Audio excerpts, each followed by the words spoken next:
course, he's coming from a different place po, no, as the executive. But we have to take note, the executive branch is different from the legislative branch. And we know naman from his statement, it's actually a plea. No, it's advice. He's not really trying to tell the legislative what to do. But given that we are the legislative and this is a constitutional mandate po, no, nasa constitution natin yung process of impeachment, I think we are duty-bound to not really entertain, but to hear out if there are any impeachment complaints filed. Although, tama po si Congresswoman Zamora, we have yet to hear of any impeachment complaint, but should it be filed, we have to give it due process in the sense that we'll hear it out, check the merits. But of course, given what the President has said, that might play into how we would appreciate the same. But I think it would be unfair to say that outright we will say no kasi trabaho po natin yun under the Constitution as part of the legislative branch. So, sir, just, Sir Ma'am, just because President Marcos sent that message, hindi ibig sabihin no na magi-slow down yung House of Representatives with its investigation on the Vice President as well as the past administration doon sa mga Quadcom hearings? I think just to answer po, no, we have to make a distinction. Our Quadcom hearings and the good government hearings are not in any way related to impeachment. Although there are people who would have that opinion na yung lumalabas dito sa mga hearings ito would be a ground, that would be a separate thing. We have our different agenda for the different committees, and we are still pursuing these hearings in relation to our functions sa committee. It should not be taken that if the President made a statement about impeachment, that would in any way affect the functions of the committee. Separate naman po yun. But if, however, some people would find basis to file any complaint based on what they found there, then that's something that would be a separate procedure altogether po. No? In addition to that, I think what we're doing at the Quadcom is really to strengthen our policies, no? Amend certain policies na medyo may mga loopholes when it comes to the auditing standards, no? How we can account public funds that are being spent, no? According to joint circular, kasi ngayon we're talking about the joint circular memorandum. So we're looking at that and to pass legislations. This is entirely in aid of legislation. So tama nga yung sinabi ni Kong Rog, this has nothing to do with a possible impeachment complaint, no? So kailangan ma-separate. We have to, the term is compartmentalize the issue. Lang po yung questions ko from my end. Maraming salamat po. Thank you. Thank you, Dwight. Before I call the next reporter to ask question, I would like to acknowledge the presence of Assistant Majority Leader J. Kung Sambales. Sir, thank you for joining us today. And if you want, you can also join the table. Sandro Chona from Billionario TV, you're recognized.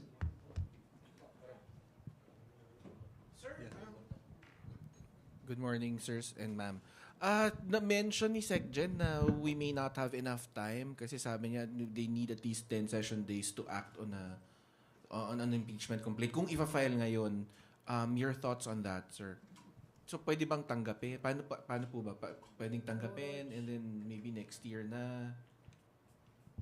I think our Secretary General will be answering based on the House rules that they know. I don't know if we could speak on behalf of them. We are all neophytes here.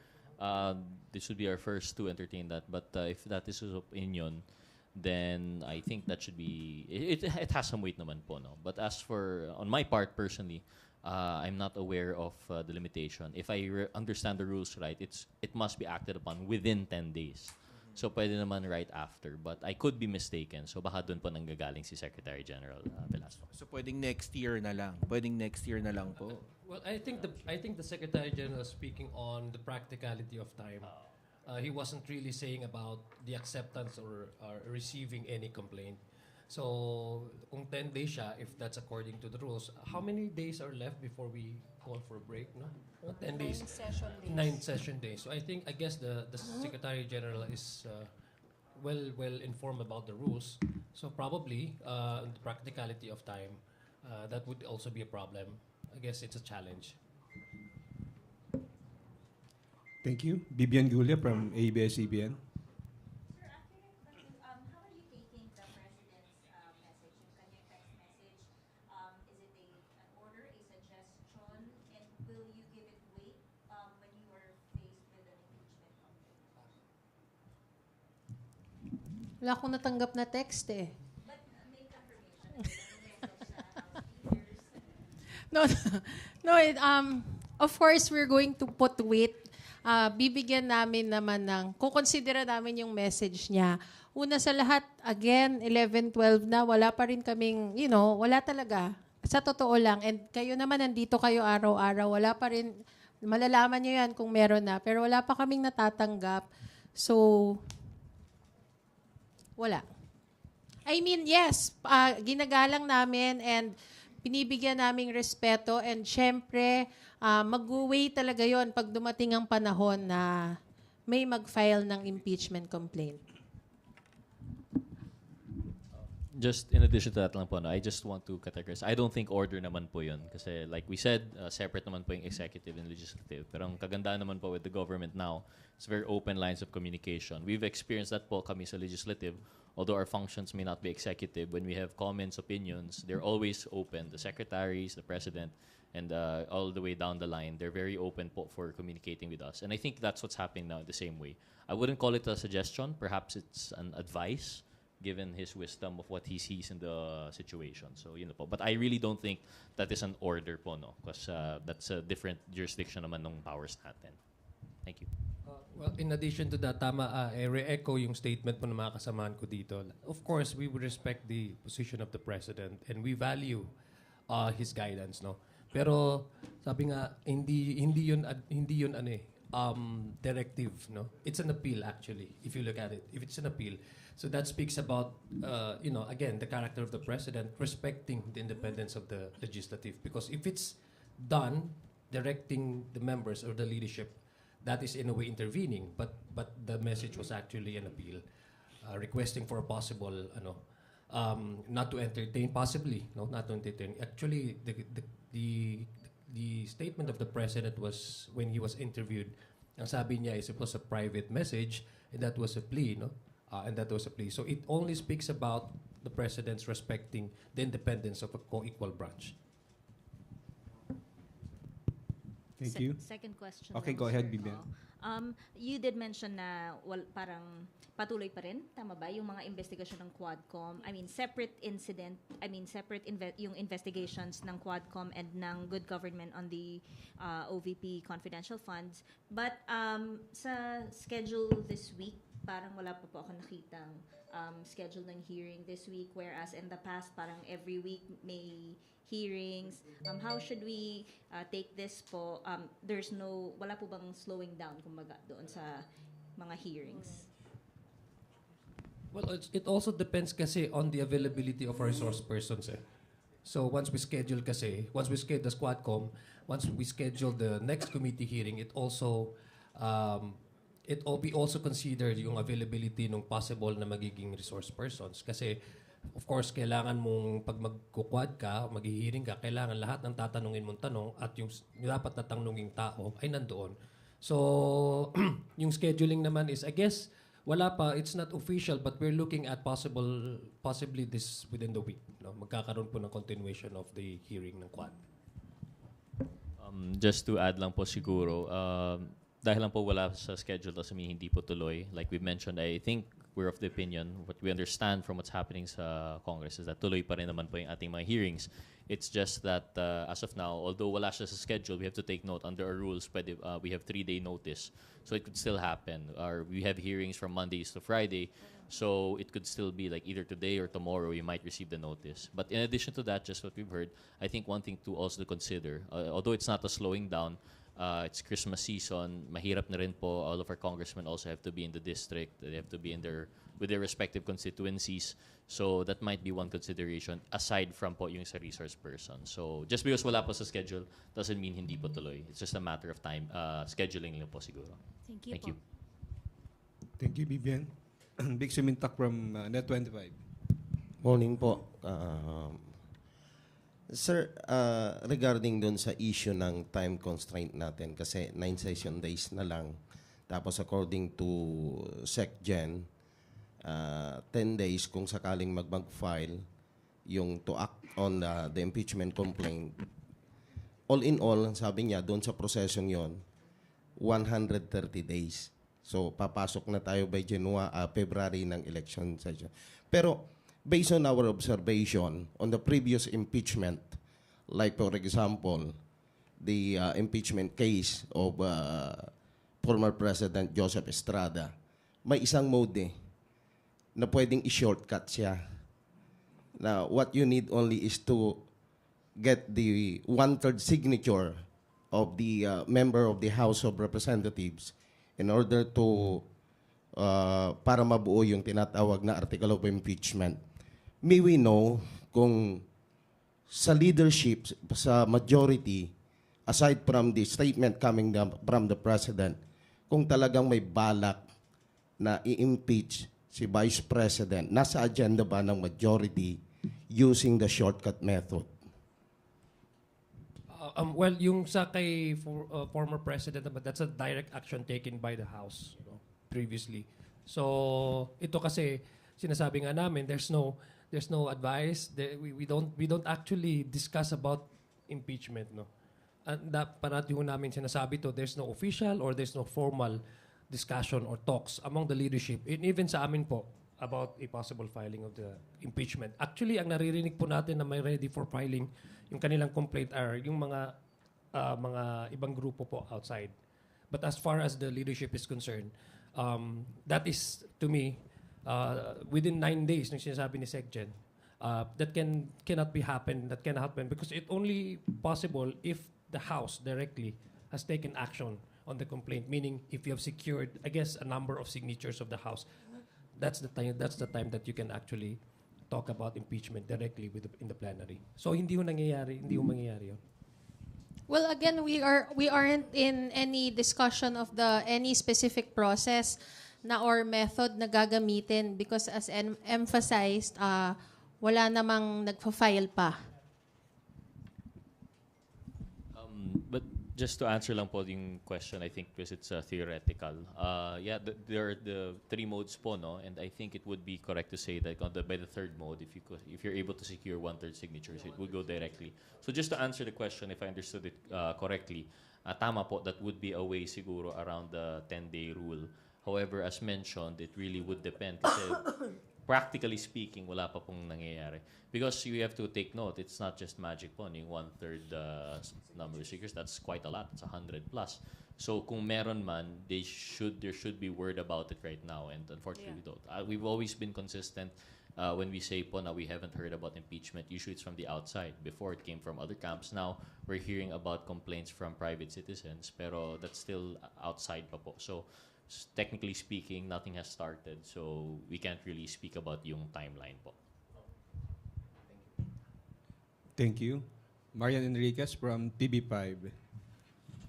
Sir, would you like to comment po dun sa recently sinabi po ni VP Sara Duterte, I think in response po dun sa statement po ni Congressman Conghon regarding dun sa, nag-stem po lahat nitong gulo nung the past weekend dahil dun sa kanyang ambisyon tumakbo. And I would like to quote VP Sara Duterte said, "The presidency of 2022 was mine already. Nanalo na ako sa surveys, lahat ng tao solid na united na for my candidacy. Pero I gave it away because I felt I had to do some other things other than being president of the Republic of the Philippines." So kindly, would you like to comment on that? Then why didn't she run? If she had it in the bag, she should have. Dapat tumakbo siya. I mean, 2025 na eh. 20, di ba? Ngayon mo pa sasabihin yan. Di sana tumakbo siya. Tsaka yung presidency, kita naman nating lahat sa history, destiny yan. Kung talagang para sa kanya yon, then dapat para sa kanya yon. Sorry. Kasi, di ba, I mean, what was that statement for? Then she should have filed to be president, to run for president. But she didn't. She filed to run for vice president, and now she's our vice president. So, that's what it is. Yun siya.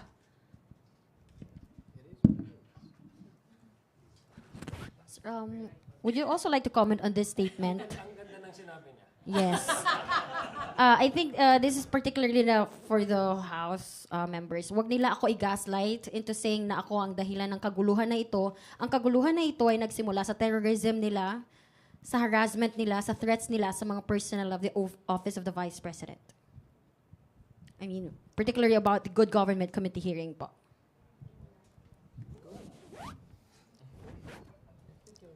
Miss Marian,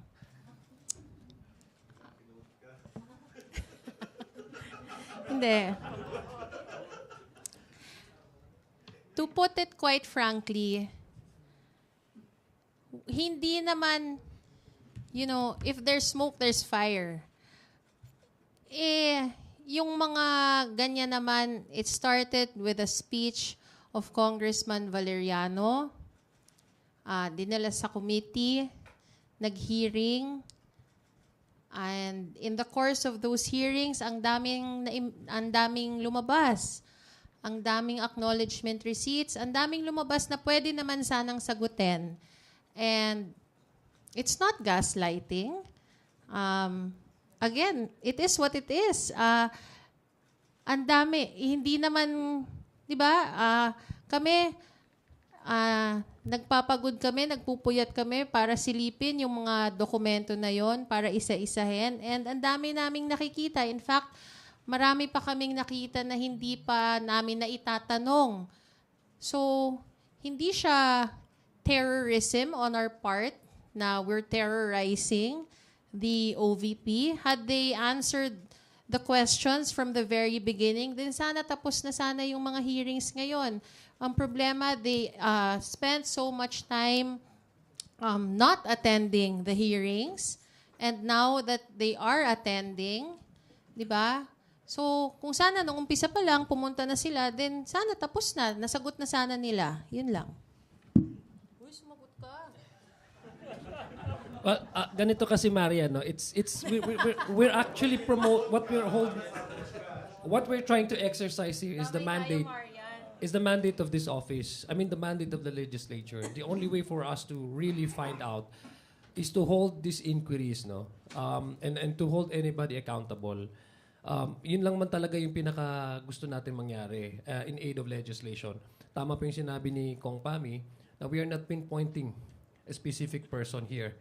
It's just to happen that the allegation of misuse of public funds are all directed to the office which he occupies right now, which the Vice President occupies right now. Hindi naman ho natin kasalanan yun, di ba? Sabi nga ni Fami Tadhana, nagkataon po nang naging Vice President siya.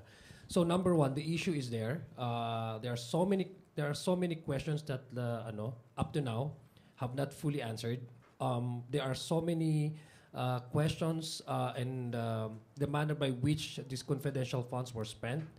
There are questionable ARs, which I guess only the officers in charge of encashing these funds and redistributing these funds, releasing these funds, can be fully supply us the answers, the correct answers. Unfortunately, during the course of our investigation, there seems to be an evasion, a direct evasion, to a point that there was a deliberate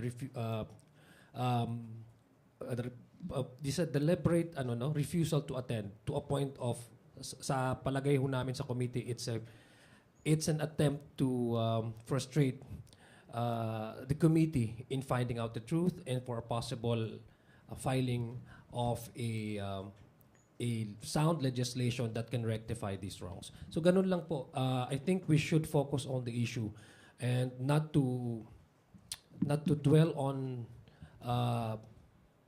concerns that may divert our attention, which is to hold anybody accountable and to promote transparency in government. In addition po siguro, and to answer the question of Marian of TV5, I think the two quotes mentioned were interrelated in the sense na nalilis po yung issue. She's answering the issue by bringing up politics, yung presidency. But I think what we have to note here is that this issue goes way back po, no? Before the Good Government Committee and before people were talking about dahil po ito ay in relation to the presidency, whether 2022 or 2028, we had questions na po. And this started with no other than yung sa budget hearings natin, which was supposed to be sponsored by Congressman Adyong. Yes. Yun po, doon po yung nagsimula. Before anything on politics or anything about which camp or what, the question is really how the budget was spent, how the confidential funds were spent. And the failure to attend to that, the failure to defend it, although it had its corresponding slash in the budget, it's not sufficient po. And kaya nga po pumasok yung good government. So, to answer the issue by saying po that this is related to politics, I hope we could set that aside. whether a certain person feels na sa kanya yung presidency, dati naman, or if it's about the future presidency, we have to set it aside because what we're talking about here is yung accountability doon sa expenditure of the confidential funds. And it just goes to show, it goes back to that po, no? We've had this question during the budget, we've had it near the committee hearings, and we will continue to have it until we have answers. If the OVP officials, what was the term a while ago, terrorizing or harassing, had they appeared earlier, had they answered our questions during the budget, baka tapos na po yung ating, we wouldn't have had to come to that committee hearing. So I think that's where we're coming from. This is a mandate constitution, power of the purse, together with oversight. Yun lang naman po yung inatupag po namin dito. Yan lang. Thank you. Last na lang po. Sir, medyo nakakapanibago kasi wala pa po sa calendar natin any good government or quad committee hearing. May effect po ba yung impact, I mean yung message ni PBBM with that? May ceasefire ba? Yung sa good government, we were supposed to meet Friday, tama ba? No, we were supposed to meet Friday. We were supposed to meet Friday, Marian. And I remember, ako yun, I actually called the chairman na I was of personal opinion kung maari bang i-postpone yung hearing dahil nabanggit nga ng ating Vice President na she was going to skip the NBI, yung patawag ng NBI, dahil kailangan niyang pumunta sa hearing. So, and the committee agreed to postpone the hearing. So actually, dapat nung Friday nag-hearing tayo. And then, for sure naman, within the day or tomorrow, maglalabas kami ng schedule kung kailan. Ako medyo mag-react lang ako dun sa word na ginamit mo, Miss Maria, na ceasefire. Kasi in the first place, we're not in war with anybody. We are not doing this against anybody. We are actually doing our job. There's a question of accountability. There's the issue on upholding transparency in government affairs, especially if it concerns the utilization of public funds. So, wala hong giyera dito. Ito po ay mandato ng legislatura. Ito po ay binigay ng Constitution na dapat, hindi lang mandato, it's an obligation and responsibility. So I don't see why some people look at this as something na giyera. So to me, hindi ho ceasefire. We just do our job. We'll continue to do our job. And wala po kaming ginigera sino man o kanino man. Well, again, in addition to that lang po siguro, Marian, no? Binanggit po earlier, it's related to an earlier question. And I think regardless po no, of yung ceasefire na sinasabi kung meron man, it's really a matter of consideration for the committee na baka po yung resource persons are still gathering, availability of the congressmen. We've seen as early as Friday last week, as according to Congresswoman Zamora, we were supposed to have a hearing. So tuloy-tuloy naman po talaga. It's just these considerations. But just an additional comment po, like what Congressman Adyong said, regarding sa ceasefire, I think that's very politically charged. When you say ceasefire po, parang sinasabi, it's an intentional move to cause harm of sorts in parang gera. Like have always been calling, we've always been saying earlier, let's set aside politics po. We're just doing our job here. We're talking about transparency and accountability. So dun lang naman po yung issue natin. Whether or not the scheduling has a problem, I think that's separate naman po. But I do believe from our understanding, tuloy pa rin po yung Quadcom and good government. Okay na, Ms. Marian? Thank you, Marian. Thank you. Melalis Moras from PTB4.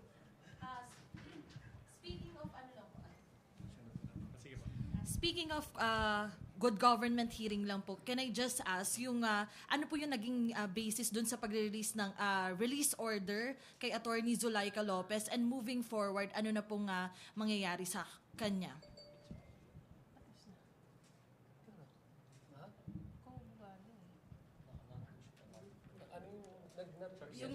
Nung weekend, nung Sabado po kasi nag-release na yung House Committee on Good Government ng release order kay Attorney Zulaika Lopez. Paano po tayo nag-come up sa committee? Maybe si Kong J din po. Pero I think member din po si Kong Adjong. yung naging basis lang po natin dun sa order. And moving forward, yun po, nag-commit po ba si Attorney Zulaika sa committee na haharap pa rin siya sa mga susunod na pagdinig? Ang alam ko kasi yung maximum na penalty for the contempt is actually 5 days. No, it was extended for 5 days. And number 2, the consideration also is that yung medical condition ni Attorney Zulaika, she was admitted at the Veterans Medical Center, and prior to her yung pag-discharge sa kanya, I think Secretary General ang SAA communicated with the doctor, the physician attending Attorney Zulaika, and the decision of the committee was to release her based on the number of days that she was cited under contempt, no, for a detention. So yun po yung naging consideration. Remember, yung detention niya she was supposed to be transferred to correctional, but due to medical issues, the committee decided to allow her to be admitted at the Veterans Medical Center. But sinabi naman po niya, I guess yung sa sulat niya, sinabi niya she will cooperate should the committee continue on hearing the case of the OVP, DepEd. OVP ba? And DepEd confidential funds. Nag-assure naman siya na she'll be attending the next committee hearings. Opo. So next hearing, Kong Zia, expected natin na harap si Attorney Zulaika Lopez as well as yung 4 na naka-firm. Yes, if there's no medical problem or immediate medical attention that she might need, I guess there's no reason for her not to attend.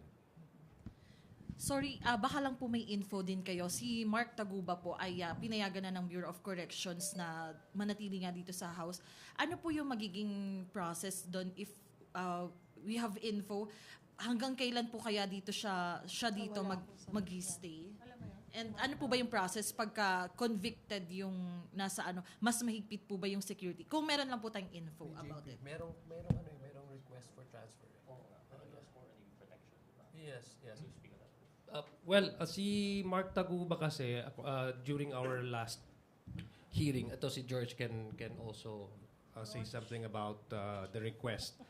Si Mark Taguba kasi, he's been receiving death threats. No? So, he requested na kung pwede, since na the Quadcom will be holding continuous committee hearing, that it would be, I guess, safer. Kasi yung pag-transport kasi ng mga resource persons natin the request was requested to the BJMP, diba? It's a Bureau of Jail Management. So it was requested, and then pumayag naman po sila kasi it also happened to other resource persons. So it would be more convenient and easier for us to request these resource persons anytime that should their attendance or their presence are needed, no, in the Quadcom. So yun lang po yung nag-request po, and then it was granted the request. That's why he's now under the custody. Under the detention facility natin. So until nag-hearing po yung Quadcom? Alam ko until such time that the committee will file its committee report, determination of the Quadcom, and that's the time that Mark Taguba will also have to return back to where he is imprisoned. Thank you po. Hello. Morning, Kongs. I'm Chino from GMA 7. I'd just like to ask, while it's clear that yung work of the Quadcom and other committees on investigating the alleged irregularities may or may not lead to an impeachment complaint.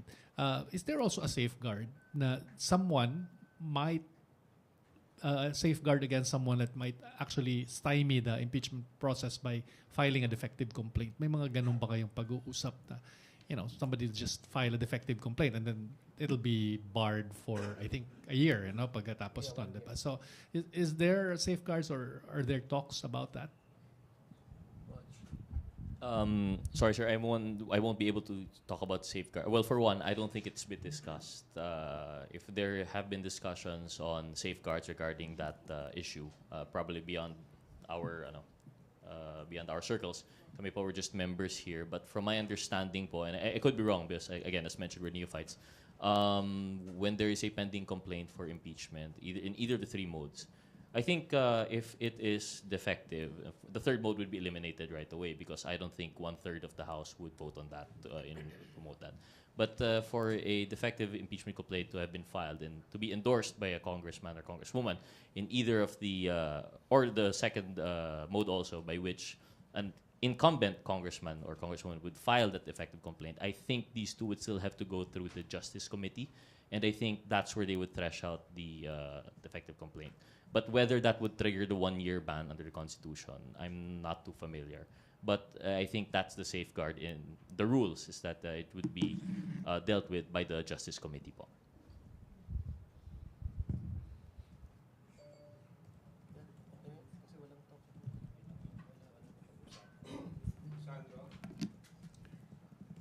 Sirs, ma'am. Hello. Sirs, ma'am. Kuha lang po kami ng reaction dun po sa hinihiling na investigation sa NBI ni Kong Barbers dun sa mga vloggers na yung organized vloggers na nagkakalat daw ng maling impormasyon.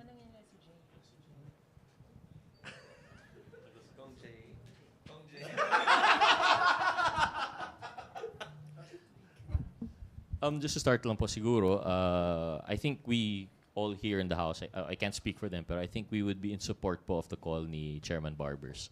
As we have noticed, although this is beyond already the scope of what's going on, as an effect, we've witnessed po kung anong nangyayari with these vloggers, and I think he also made mention of yung mga troll farms, and it seems to be a concerted effort po talaga. While freedom of speech is protected right under our Constitution, it has to be tempered rin po with responsible practice and use. And in fact, it is penalized under libel or slander. Well, libel mostly in relation to printed and published media. There's that safeguard. So I think what Chairman Barbers is asking for isn't anything new. It's that he is asking for assistance given the complexity and the complexity of the issue. Kasi po when we're talking about itong vloggers and social media, you have questions of jurisdiction, you have questions of cyberspace, the issue of anonymity. Yun po yung nakakatakot po dito. We have congressmen and congresswomen who, whether or not it is related to their function, have been receiving threats. They have been receiving anonymous messages, either death threats or threats to their families. And it should be something that no one should be subjected to. Free speech is one thing, but to rely on character assassination is a totally different issue. And I think Chairman Barbers was just speaking up for the welfare of not only the congressmen, but for a healthy discourse po ng society in general. So I think we support that definitely, and we are hoping that the DOJ would help us. Kasi po, if it is proven talaga that these sophisticated schemes are being employed to really target congressmen, congresswomen, not for their personal gain, but for that political purpose, then it must be something that should be acted on po talaga. So, yun lang po. Ako, I have no problem with people having different opinions and position. Kasi that's what democracy is all about. We have to enjoy, we have to celebrate the diverse opinions, no? Yung diversity, because that's actually is fuel to keep democracy running. But unfortunately, in this kind of online landscape, we've seen troll farms, we've seen vloggers, hindi ko naman nila lahat, no?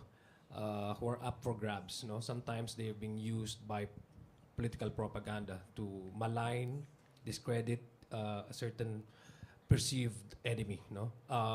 Sa akin, pag hindi ho natin ito mapag-usapan, it counters the very foundation of democracy, because how can you have a populace with informed decision kung ang binibigay mo sa kanila ay puro mali, fake, and disinformation? I guess this is a call for every one of us that in order for us to maintain a healthy communication space for everyone, dapat ho natin din magkaroon ng safeguards na hindi mahaluan ito ng propaganda, peking propaganda, at maling mga impormasyon. The only way for us to have a healthy space for conversation is to basically agree on facts. Unfortunately, naging subjective ang facts ngayon. Dahil dun yung karamihan po sa mga trolls, mga troll farms, dinidistort nila yung facts. So I guess that yun ang intention ni Congressman Chairman Barbers, that we can disagree, but at least let's agree on facts. And, para sa akin, ako personally, I would support the move of Congressman and Chairman Barbers para po maprotektahan natin yung magandang spasyo sa pakikipagtalakayan sa publiko.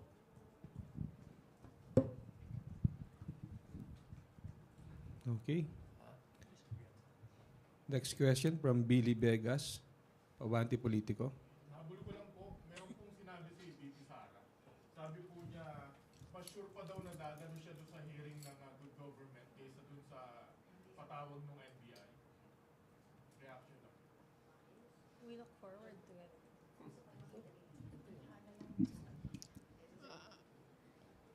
We look forward to seeing the Vice President. I think additional comment lang po, no, in relation to yung nangyari last week. I think it's unfortunate po kasi po if you remember, meron po tayo sanang Good Government Committee nung Friday, and it was intentionally canceled to allow for the Vice President to attend the NBI subpoena set on the same date. Because at the time that the cancellation, we found out po that the VP was using the Good Government Committee as a reason po not to attend the NBI. So out of respect and courtesy, we've already had quite a number of Good Government Committee hearings. Not that we're saying one is more important than the other, but given that this would be the first and bago pala yung issue of NBI, it might concern national security. In layman's terms, nag-give way po yung committee. Ngunit hindi po nag-attend yung ating Vice President. So, again, we see it now. There's the commitment at least to attend good government, but she is giving the condition na baka hindi po sa NBI. I don't understand po siguro, di ko po naiintindihan siguro kung bakit it would be easier to commit to one and not to the other. Yeah. I think that she should commit to both po because these are both legal processes that have to be complied with. And I hope that if there's anything, I hope yun po yung gawin po niya. Thank you. Okay, last question from Joy Cantos from Filipino Star ngayon. Good morning po, sir. Hingi lang po sana ng reaction doon sa sinabi ng some political analyst that the president will be seen as a weak leader if the impeachment for if VP Sara will not be subjected to impeachment po.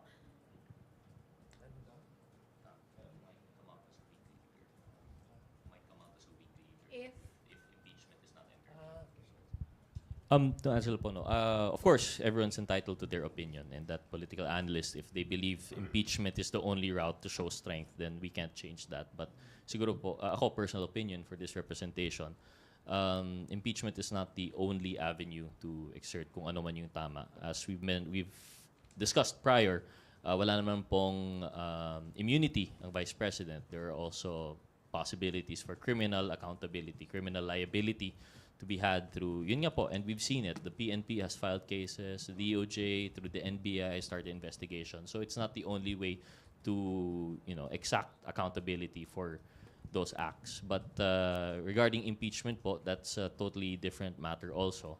And it would not come from the president. I don't know why it should reflect on the president because the impeachment complaint should come from either a private citizen or that endorsed by the member of Congress. So if wala po mag-file, then how could that reflect po on the leadership of the executive? So I think that's just my comment for the expansion po siguro ng discussion ng political analysts na yun. Actually, dadagdagan ko lang, no. Kailangan po natin maintindihan na magkaiba po yung trabaho ng executive at saka legislative. If it's about the impeachment, possible impeachment complaint, it's entirely up to the House members, no, on how they would appreciate the merits of the possible impeachment complaints. Let's not, for me, yung position po ng President is just his personal take on that. And that should not be taken as something that maybe, as a gauge on how strong he is as a leader. I think he has so strong points naman eh. Kasi ang sinabi naman po niya doon, let's focus on nation building. Let's focus on the problems. That's how he viewed that with the yung lens and yung access niya po being the top executive official in the land. No, he's the #1 president. He's running the affairs of the government. When you talk about complaint of possible complaint ng impeachment, that is purely a legislative process.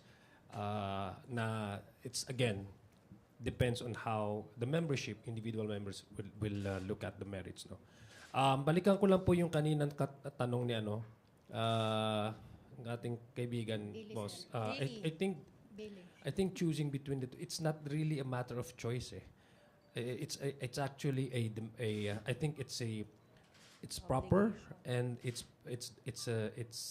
how a official respect the rule of law, and the demands of these cases filed before the NBI should be squarely dealt with by the head of the office, meaning the vice president herself.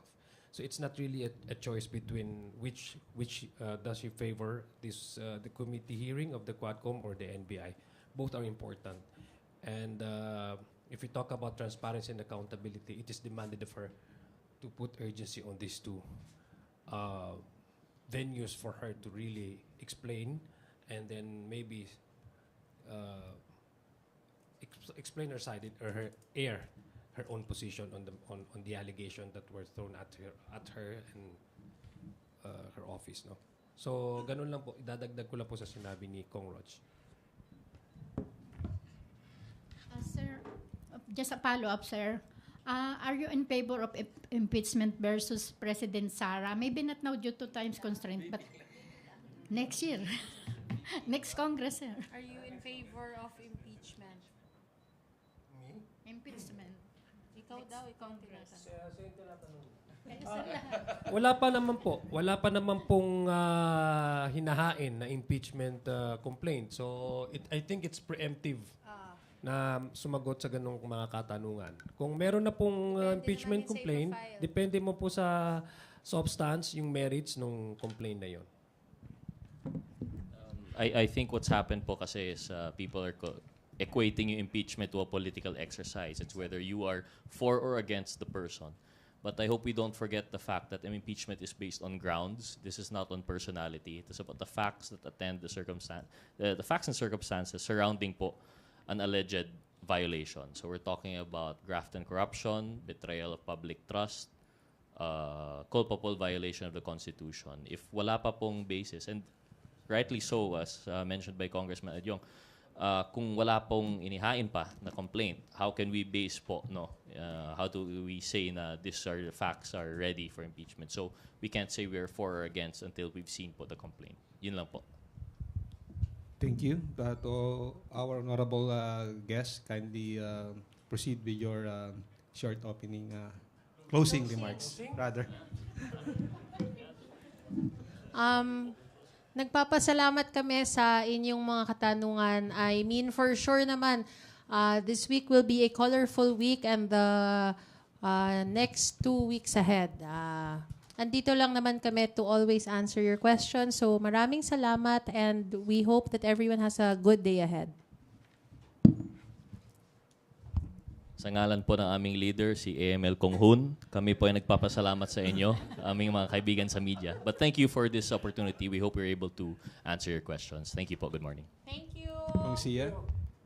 Marami pong salamat, at maraming salamat po sa kay aming DML. Sana po ay naliwanagan namin ang inyong mga katanungan. Sa muli po, marami pong salamat. Thank you. Assistant Majority Leader Pami Zamora. Assistant Majority Leader Sia Lonto Adyong. Representative Bronze Gutierrez of One Rider Party List. And of course, to Assistant Majority Leader J. Kong Hoon, the roadshow manager of Young Guns for Today. To everyone, maraming salamat po ulit. Thank you. Thank you.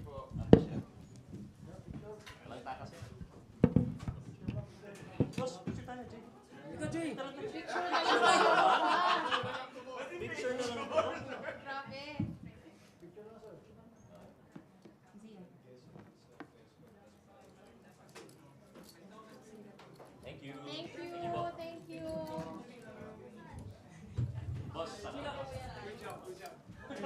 job talaga.